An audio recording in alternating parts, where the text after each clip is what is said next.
Viral fevers అనేవి common. So ఈ season మారినప్పుడల్లా మనుషులకు అటాక్ అవుతా ఉంటాయి. కొంచెం ప్రికాషన్స్ తో వాటిని హ్యాండిల్ చేయొచ్చు, అంత సీరియస్ తీసుకోకర్లేదు. కొన్నిసార్లు మనం సబ్ కాన్షియస్ గా చేసేది ఏంటంటే హెల్త్ ప్రాబ్లం చిన్నదే కానీ రేపొద్దున వచ్చే ఎగ్జామ్ పెద్దది. ఆ పెద్దది నాకున్న హెల్త్ ప్రాబ్లమ్ ని ఇంకా పెద్దగా చేసేస్తుంది. సో అది మనం సబ్ కాన్షియస్ గా చేస్తాం. And do not blackmail your parents also. Parents అసలే ఈ మధ్య చాలా సెన్సిటివ్ అయిపోయారు. పిల్లోడు ఏం చేసేసుకుంటారో బాబు అని భయం ఎక్కువ.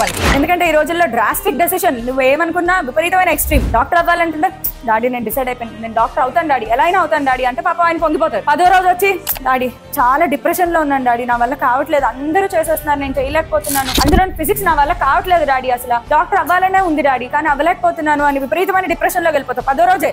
అంత డ్రాస్టిక్ గా ఉన్నారనమాట. మీరు అందరూ జెన్జీ కదా, సో కొంచెం డ్రాస్టిక్ డెసిషన్లు, ఓపిక తక్కువలు ఇది ఎక్కువ ఉంటుంది. ఇది ఫస్ట్ ఇయర్ లో చాలా బాగుంటుంది. బికాస్ ఫస్ట్ ఇయర్ లో ఇమీడియట్ టార్గెట్స్ ఏముండవు, ఐపీ ఎగ్జామ్ తప్ప. నీట్ ఫస్ట్ ఇయర్ లో రాయరు కదా, సెకండ్ ఇయర్ లో స్టార్ట్ అవుతుంది ప్రెషర్. అది కూడా సెకండ్ ఇయర్ లో నవంబర్ డిసెంబర్ లో గానీ నువ్వు రియలైజ్ అవ్వవు. ఈలోగా టైం పోయింది, సిలబస్ అయిపోయింది,